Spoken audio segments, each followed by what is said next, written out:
Critical thinking during high stakes operations. This video is prepared for the Foundation for Critical Thinking. And I'm your host, Captain Kevin Smith, U.S. Navy retired, and I will be focusing not exclusively, but primarily on the applications with respect to complex military operations, but it could also be applicable to complex business operations as well. Okay, so let me just jump right in here. So, the Foundation for Critical Thinking has come up with a rather remarkable graphic that contains a set of ideas. And these ideas, it seems to me, relate to the ability for us to consider critical thinking and its application to the world of systems theory, to the world of complex systems. We could also refer to it as the world of complex adaptive systems. That's a particularly important concept of as we go forward. And I'll repeat that last term because it's very important not only for this video but for all of our work going forward when we're trying to deal with complexity in high stakes operations, complex adaptive systems. And we have discussed that previously. Here, it is being presented by the Foundation for Critical Thinking in an important way and in an important time and place where we are as human beings and where we are as thinking beings and where we are with respect to human consciousness. Now, in this video, we're going to be focusing on the right side of this screen. We're going to be looking at multiple systems. Just for reference, we'll go through this very quickly.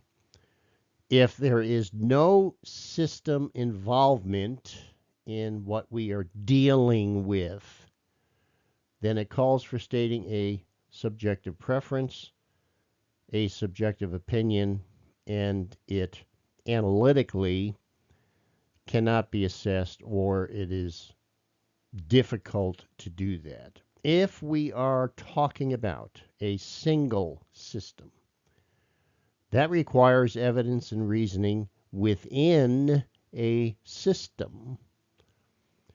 And we're looking for a correct answer with respect to that.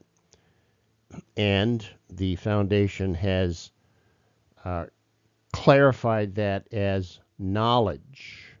That is our piece of information that we consider to be a element of knowledge. Now, under multiple systems, this requires evidence and reasoning within multiple systems. So in other words, we're having to look at things from a big picture perspective. Another term that we could use is holistic. Another term that we could use is systems in the plural. And what we get from that examination is a better or more desirable answer. The other wording that we could use that is used by the Foundation is better or worse answer.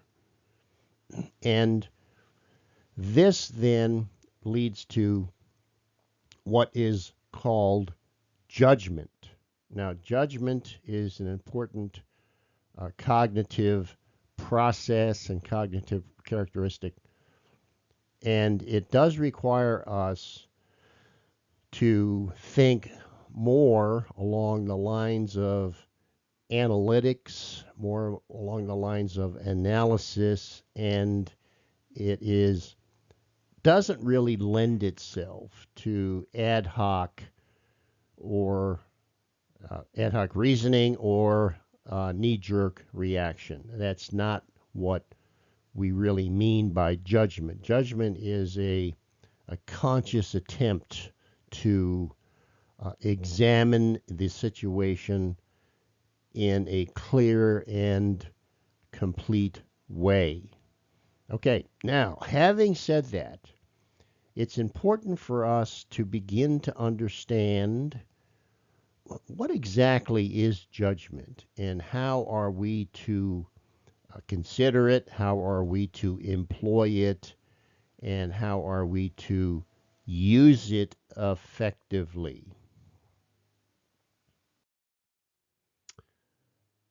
A little bit more about multiple systems. What are we talking about? Multiple systems are things that uh, connect. We could think of it as a network or even a neural network, if you will, but things that are connected. In the case that we're talking about here with respect to my experience, we're looking at a human in a machine that that comprises a complete human machine system or a complete complex system.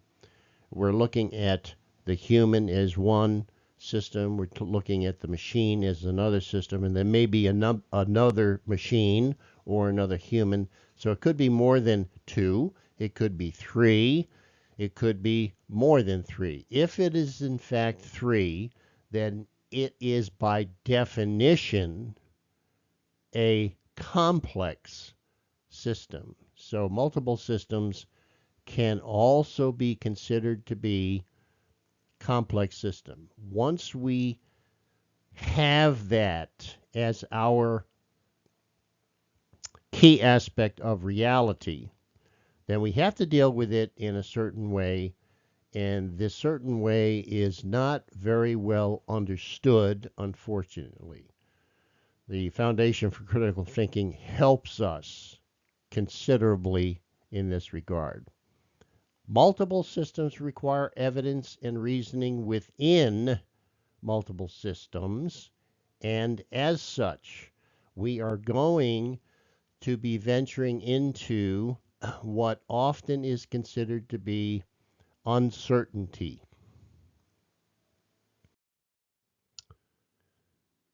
And uncertainty leads to what is often considered to be judgment. What is judgment? Judgment is a belief, a understanding of likelihoods or likelihood, expectations, and risk. There is a great deal of judgment that goes into what we are often called risk management, or in more military terms, it is often referred to as operational risk management. And it requires good, solid judgment in order for us to deal with this reality.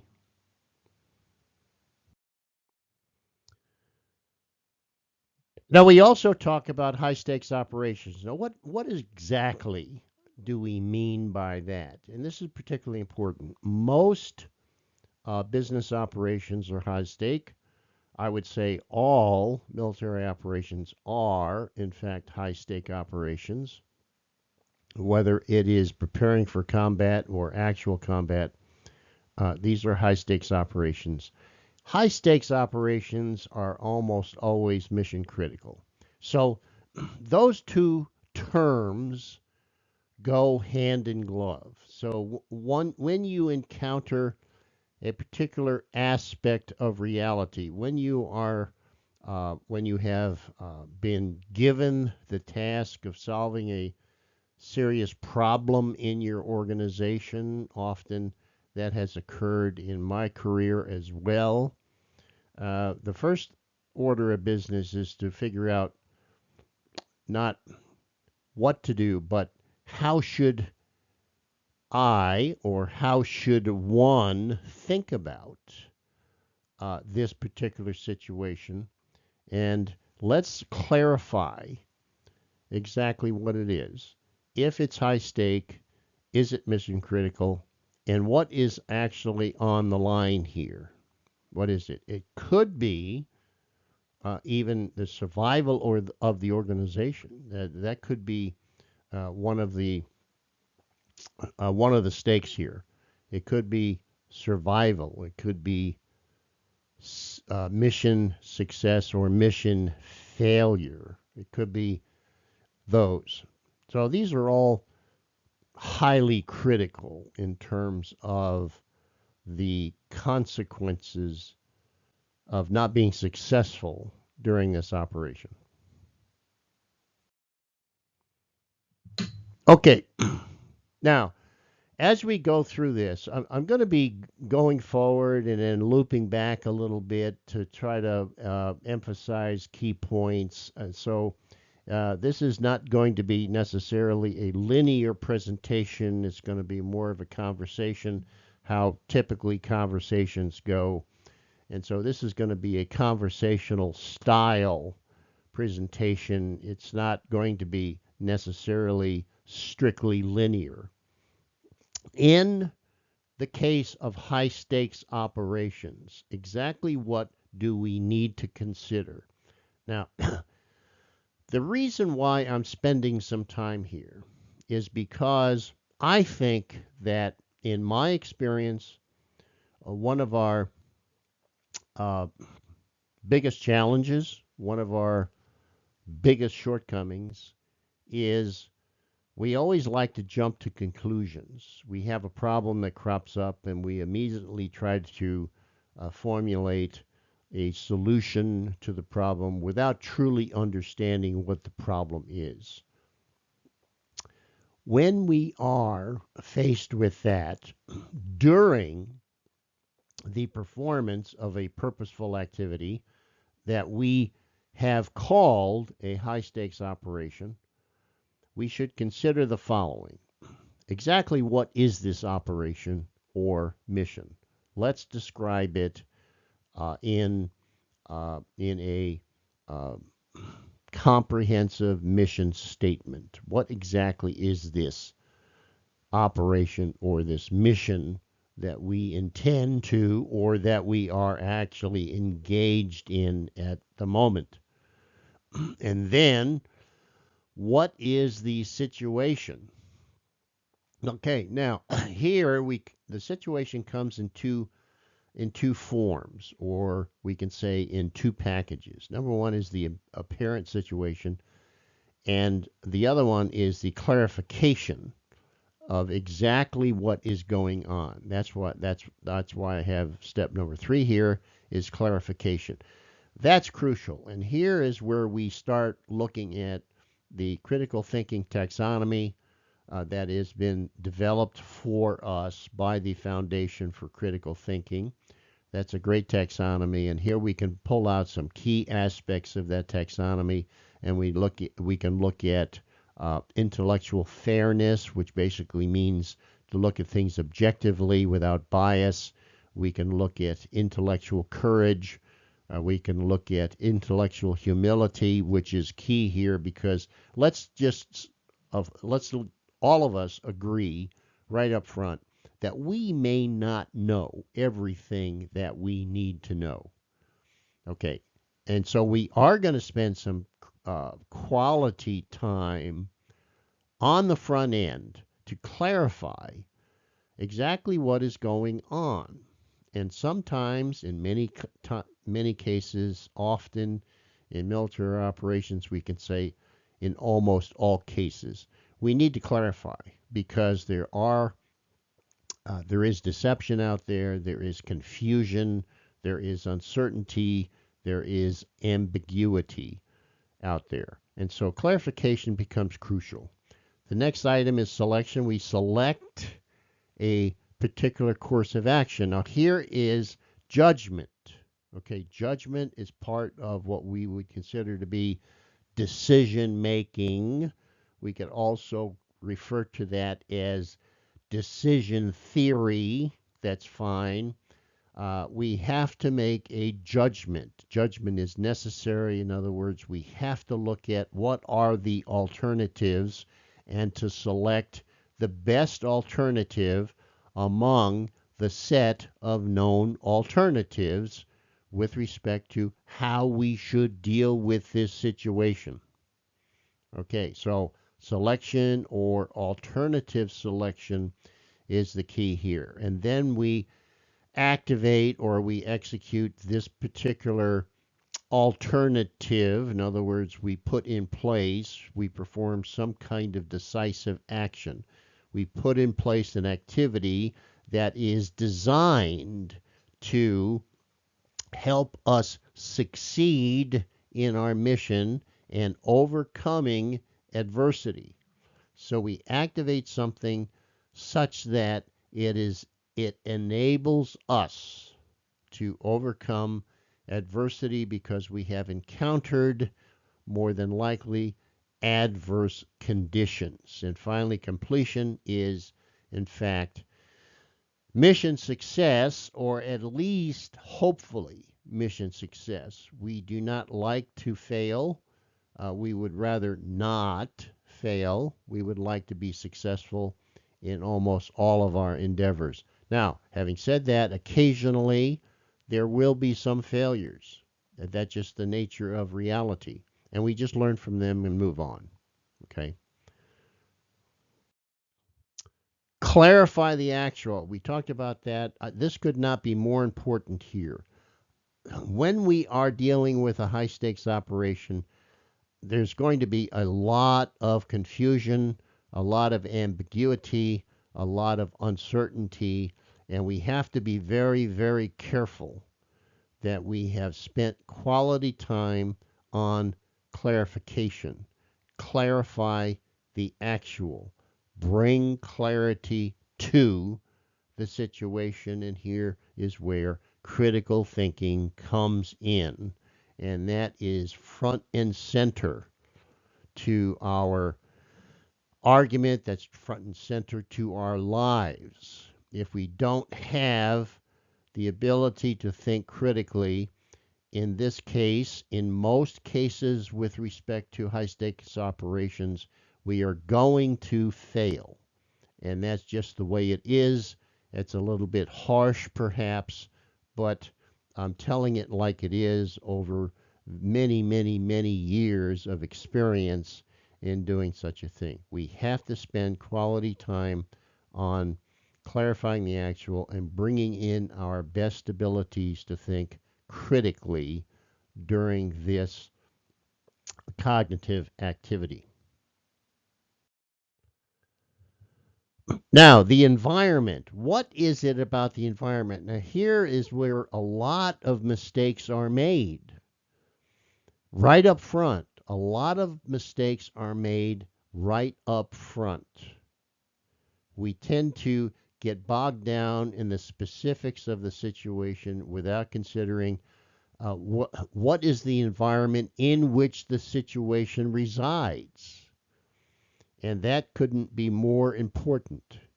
And that's where we begin. If we don't look at the environment, is the environment benign? Is the environment hostile? Okay. Is the environment confusing? Is the environment complex? Are there a lot of things going on in the environment that we would consider to be factors that would impact our ability to perform. In aviation, which is my field, often we look at the environment and look at what is the ground truth, what is going on in the atmosphere. It could also be what is going on in the tropopause, the higher atmosphere, so forth and so on. What is happening? What are the weather patterns? What is the wind? What is the forecast? All kinds of things that we have to consider going forward. So, looking at the environment in which the situation resides and in which our operation resides is crucial. And in many cases, this is ignored or downplayed. Again, we are now developing high level expertise in the area of critical thinking, and this is one of the things we focus on is the environment as we try to perform this high stakes operation when we have encountered adverse conditions. We also talked about multiple systems. What exactly are we talking about? Evidence and reasoning within multiple systems. Okay, this could very well be a human machine system or systems. There could be many, many systems that we have to deal with. In aviation, we deal with a large number of systems. Many of them are human machine systems. Many of them are autonomous or semi-autonomous systems.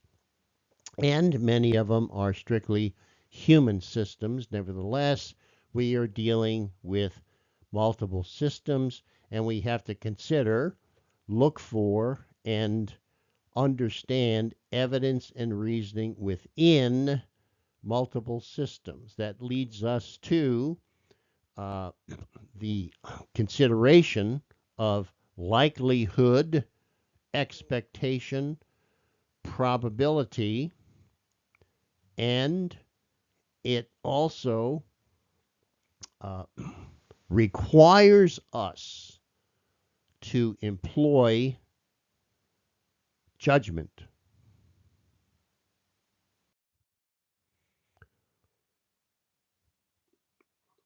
Now, let's cycle back here very, very quickly now. We talked about the environment, clarify the operational environment. Okay. And the reason why we're doing this is because we need to cycle back when we consider all these things going forward. The thinking process is not necessarily linear. We kind of lay it out in a linear fashion, but that's not really how we should be thinking. That's really not how a critical thinker thinks.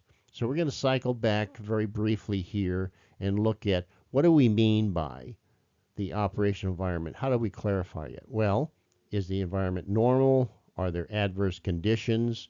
Does ambiguity exist? Is it complex? And last but not least, is the environment hostile? Okay, and in most military operations, we're going to say, yes, the environment is in fact hostile. There are hostile agents that occupy this environment. We could also say, use a military term here, which I particularly like. It's called the battle space. All right, so what occupies the battle space? And let's be very, very clear and precise and comprehensive when we consider what is actually within the battle space. Multiple systems. Again, we're cycling back to that very briefly because it's very important for us to do that. Multiple systems. Often complexity prevails. Or what I like to say is complexity and uncertainty prevail in almost all cases. There could be ambiguity, and certainly there could be adverse conditions and hostile agents that are operating within this battle space or within this atmosphere, if you will. And these are all tied together. The friendly forces are tied together. The hostile forces are tied together in some kind of system arrangement. These are not autonomous and independent. They are connected. Everything is connected. In fact, that is the nature of our reality, by the way. Everything is connected and nothing is random. Okay, so that leads us to go down that pathway that we have described, that was presented rather brilliantly by the Foundation for Critical Thinking. Go down the pathway of multiple systems, and we wind up with the need to exercise judgment. Okay, how do we win in a complex world? Okay, we are performing a high stakes operation. Okay, the world is complex. The world consists of multiple systems. When we consider all of that going forward, can we match the particular characteristics of this world with a set of protocol responses?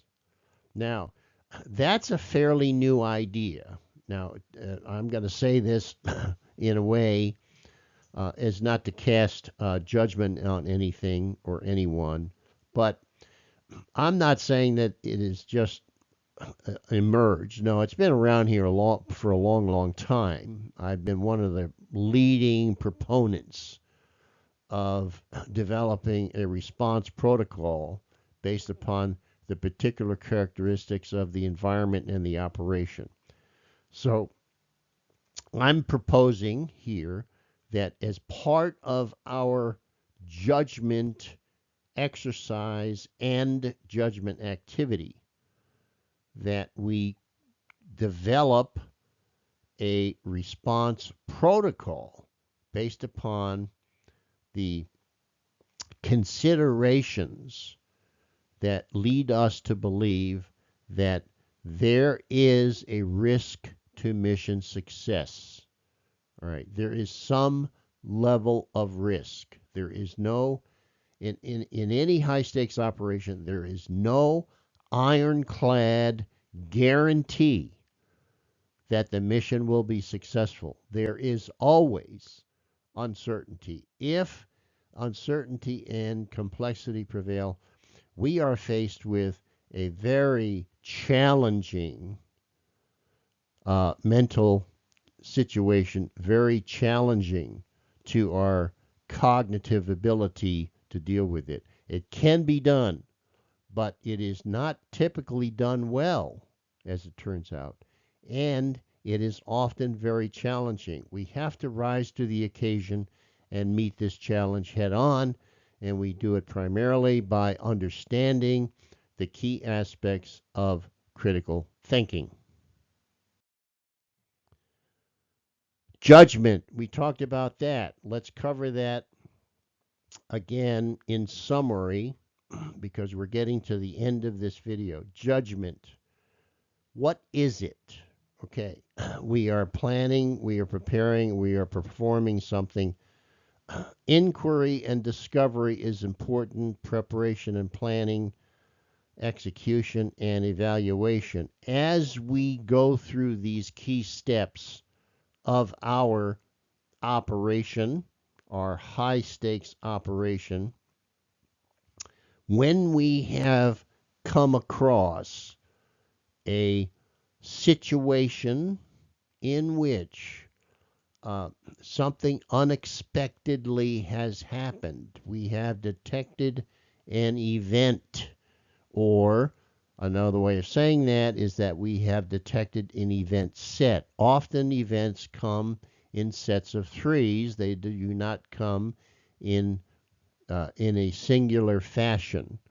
How do I know that? I know that from experience, just plain experience in performing many, many, many high stakes operations over the course of my career and my life. I can tell you that events come in multiple ways. Okay, and then once we have that, what is our response? The event response process requires us to do something. We execute some kind of a operation within the operation, within the broader operation. And then after we do that, we evaluate whether or not we are achieving positive results. And that's the evaluation part of it. Okay. Again, judgment here is the key. Okay. If we're dealing with multiple systems, we have to exercise judgment, and it's got to be good judgment if, in fact, we expect to be successful.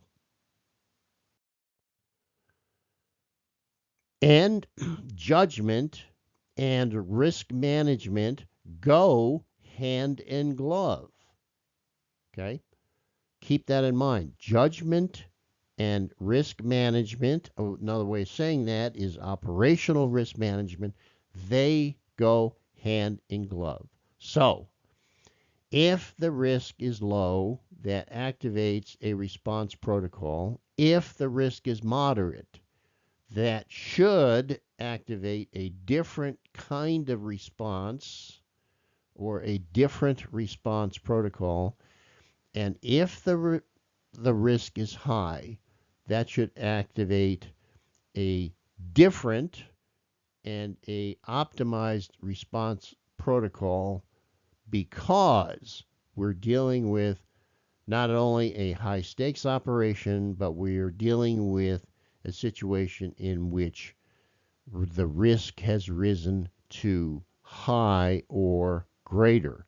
Now, keep this in mind, and this will be a subject of the next video. But keep this in mind: is that if the risk is high, there's two things that we need to consider once we agree that we are there. We are occupying a high risk environment and situation. Is the risk such that chaos, or another way of saying that, instability, is imminent? Will we encounter situations in which the systems that we're dealing with become unstable? Another way of saying that is that will these systems experience chaotic behavior? And then finally, and most importantly, are we approaching a place in which catastrophe is imminent?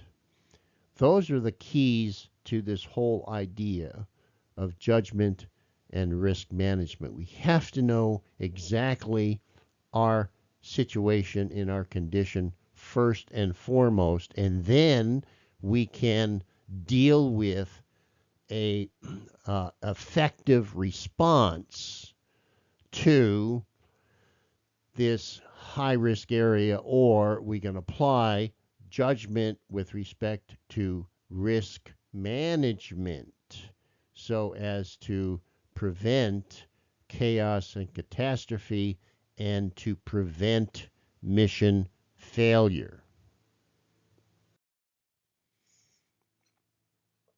In summary, high stakes operations drives the response. All right. So another way of saying that is that in high stakes operations, the risk that we have encountered, because we have encountered situations that are adverse, hostile, or whatever, the risk drives the response. So the risk profile activates a response protocol, which then in which judgment is used to select the appropriate response so as to avoid chaos and catastrophe and mission failure and achieve mission success. And thank you for watching.